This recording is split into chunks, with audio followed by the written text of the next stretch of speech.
If you are not using the video feature for your salsa photo booth or photo booth in general, you are missing out.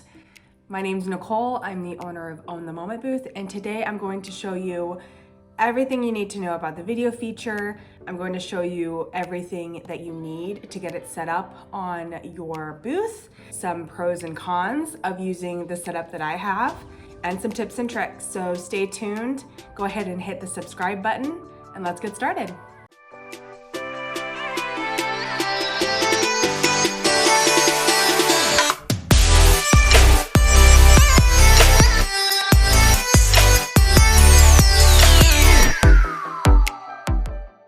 Okay, so first and most important component, obviously you need a photo booth.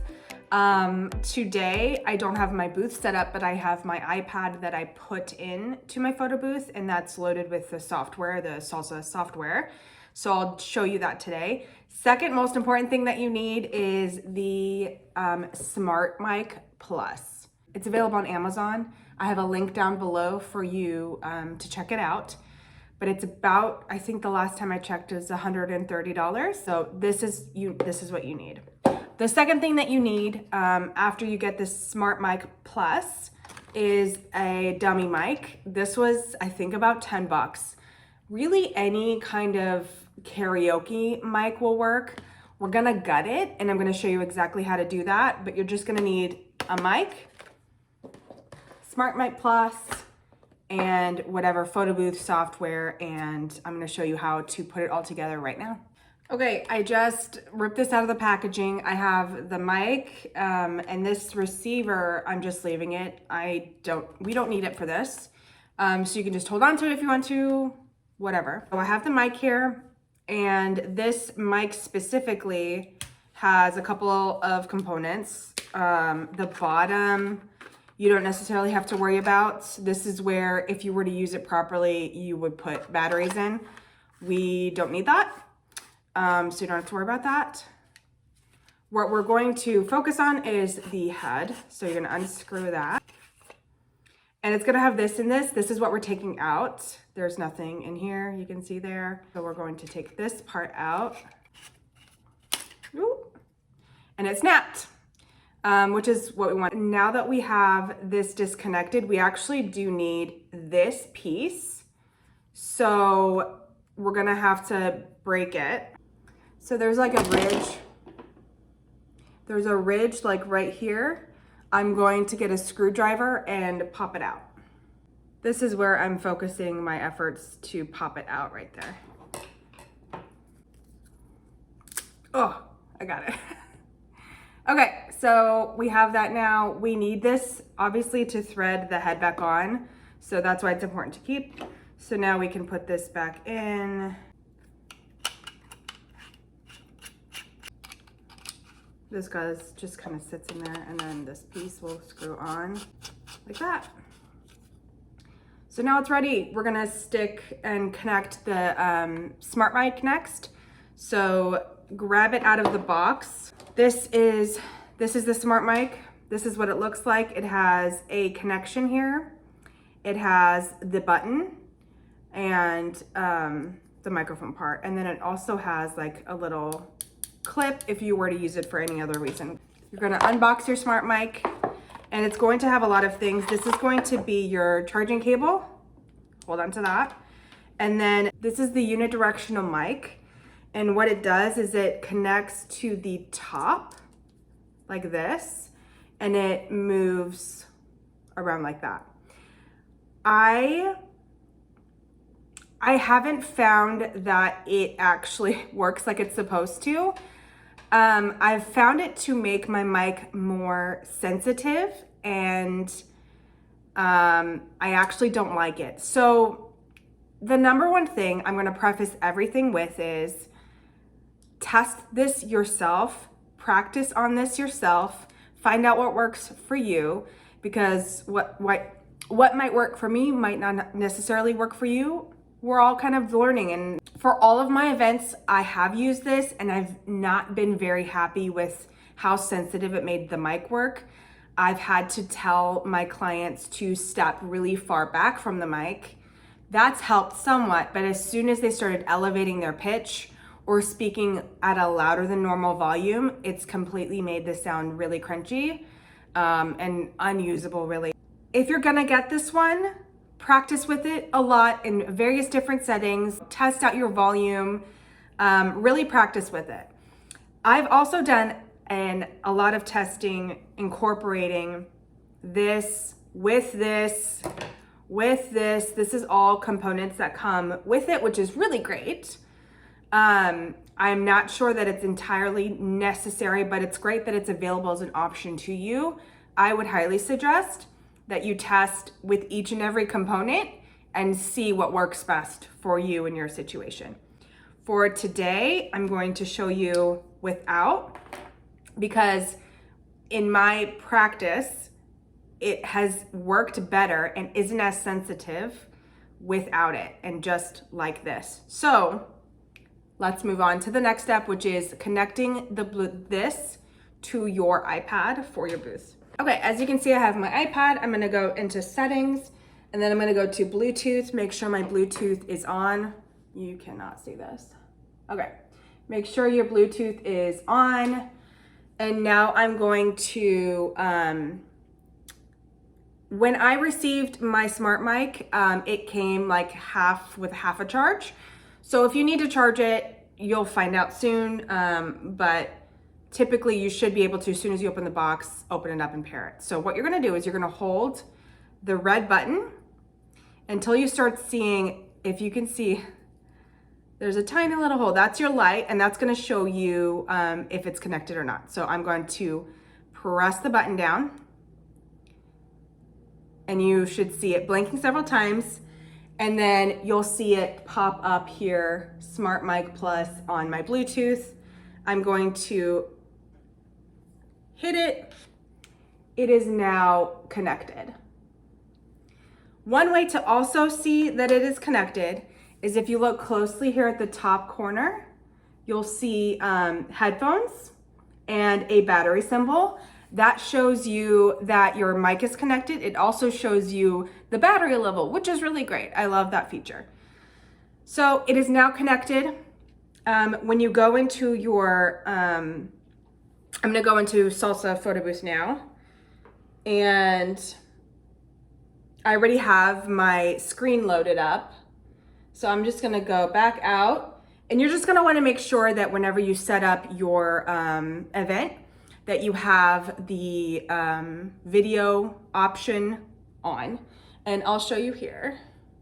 Okay, so from your event, this is my test event, I'm gonna go up to the gear icon, and I'm gonna go to modes and make sure that video is selected. I'm so sorry, this is blowing out. But you should see from there, video selected. So we're gonna start our event. And then you're gonna see the video icon there. So right now it's ready to go. It's already paired. So we're going to put it inside of our microphone. Unscrew the head. And you're literally just going to stick this. If you can see, it's actually not very deep. It's probably like 2 inches deep. Gonna stick it in there and screw the head back on. So something to note is that it is kind of like rattling in there.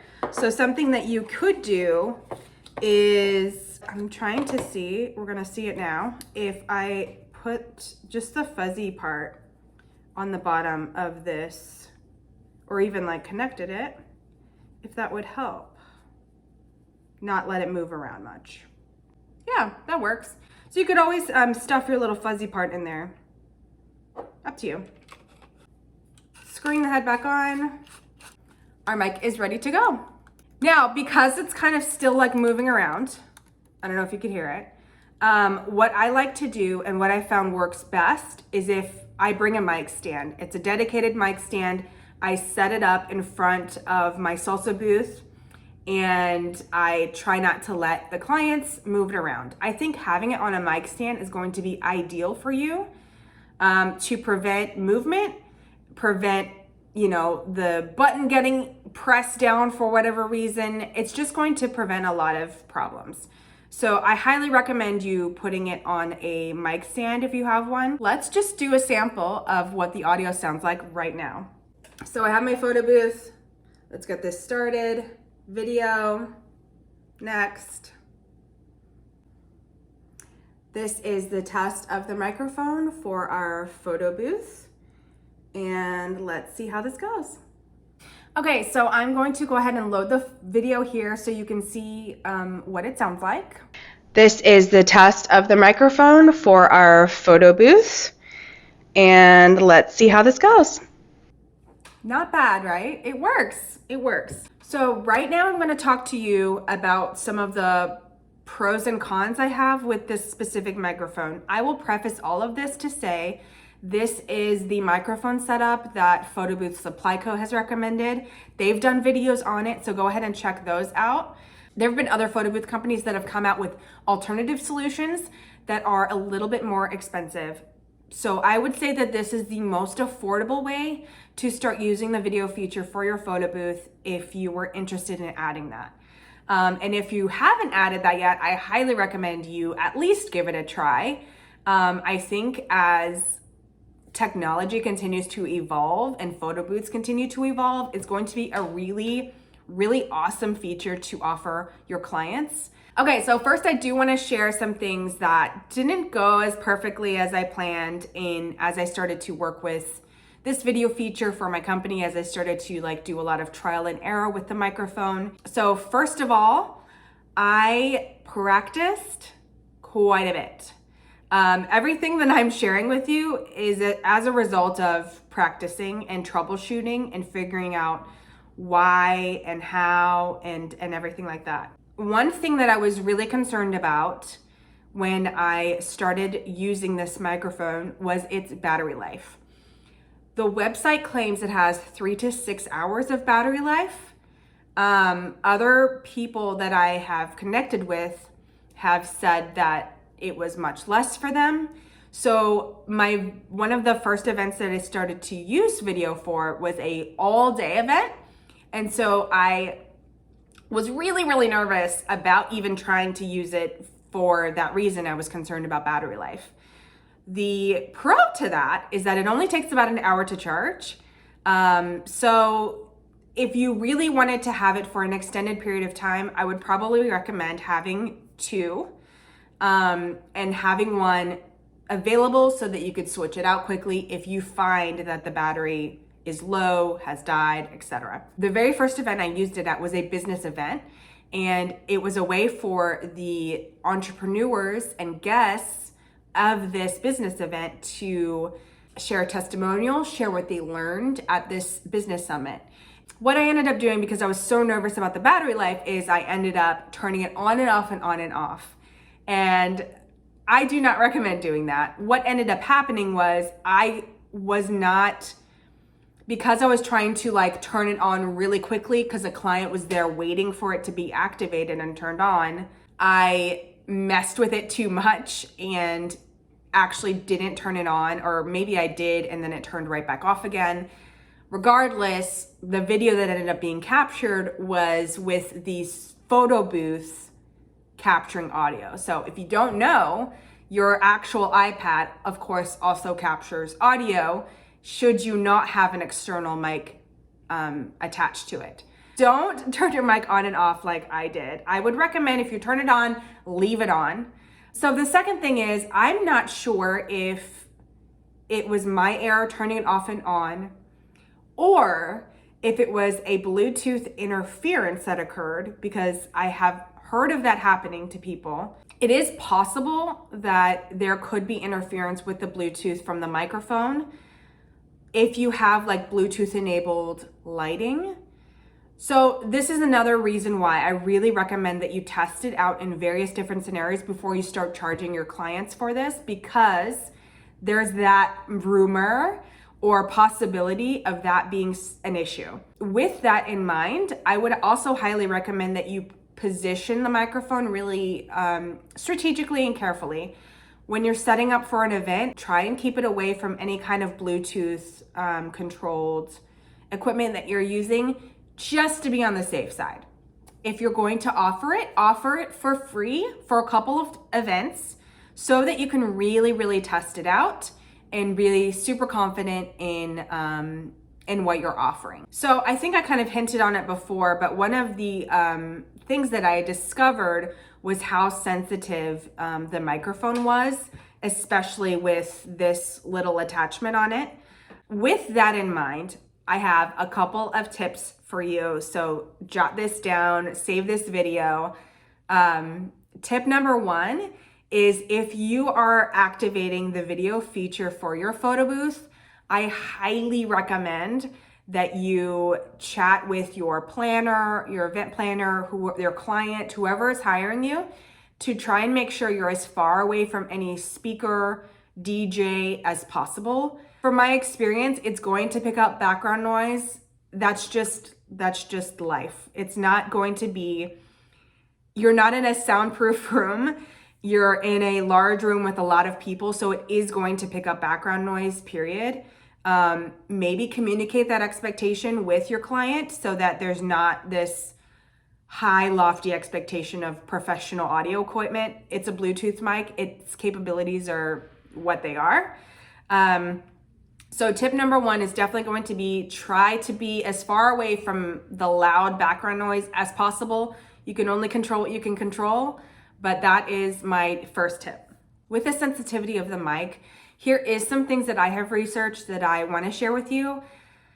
There is a way to control the gain on the app that they provide. However, they have come out to say that you can't control the gain within another app, aka the Salsa Booth app. So if you're using this mic with their app, then you can absolutely control the gain. You can control the noise reduction. I tested this yesterday and messed with the gain, messed with the noise reduction within the app, and then went into the Salsa Booth app. It made no difference. So it doesn't translate from their app to the Salsa Booth app. Maybe, hopefully sometime in the future that will change.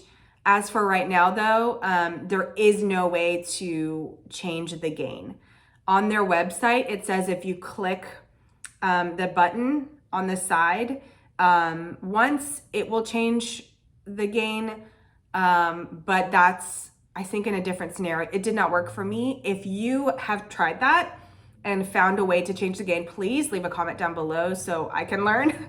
But that is kind of like, oh man, you can't really control, you don't have a sound mixer, you don't have a soundboard to control the volume and the gain and all of that stuff. So just bear that in mind. This is just a very simple way to add a new feature. It's not going to be perfect. And you really shouldn't put the expectation out there that it will be. I would definitely recommend clear communication with your client. If this is a feature that they're offering, show them samples so that there's a very clear expectation. Tip number two, communicate with your guests that are at the photo booth using video to speak at a normal, clear volume. I was at a wedding where I used this feature and it was really great. The prompt was, hey, please say congratulations, we love you, something like that to the bride and groom. And what I found was there were moments when the speeches were going on and there were still people in my photo booth. So when it was dead silent or moments of silence and the guests were speaking very softly, the audio was immaculate. It was so good. But then as soon as the party got going, people were in the booth using the video feature. They couldn't even hear themselves because we were right next to the DJ. So they were talking at a very loud volume just to be able to hear their own voice, which meant that it was so blown out in the audio and super crunchy and not great. So in hindsight, I should have told and asked the guests to talk in a normal voice. Even if you can't hear yourself, try and speak in a soft, clear volume, and just to trust that the microphone is going to pick it up. So again, this is something that you need to probably try and practice as much as you possibly can. That's why I recommend offering it for free a couple of times so you can get that practice and get some of those troubleshooting tips and tricks under your belt. Tip number 3, and this is just to help your experience with this video feature, is make sure that you have clear direction and clear prompts to give your guests. What I found is that people get camera shy, and as soon as you hit record, they have no idea what to say. Pull out your notes, have an index card, whatever you need to do so that you can have a clear prompt or tips for your client, for your guest, to know what to say, know what to do. Lastly, I have a tip for you, and this tip is to try and keep your videos, I would say 30 seconds or less. I have done up to 2 minutes long of videos. Those are really cool. However, I found that it took an exceptionally long time to upload, and you would really need really great service and Wi-Fi wherever you're at for it to upload to the live gallery to send out to your guests. So I would recommend 30 seconds or less. That's plenty of time to say congratulations, we love you. It's plenty of time to do whatever your prompt is for your guest, so that they can receive the video quickly, so that it can be uploaded to the live gallery quickly. I've just found that to be a really great time. Okay, that is all I have for now. Make sure you subscribe, like this video, share it with a friend. I really genuinely hope that this helped you. I hope that you're gonna start activating and using the video feature soon. If you have any questions, please reach out here. Follow me on Instagram. I love answering DMs and questions and helping other photo boothers launch their companies, start their companies, grow their companies. I love being able to help. So if there's any way that I can help, comment down below, reach out to me on Instagram, and I can't wait to start seeing your videos. Have a great day, and I'll see you on the next one.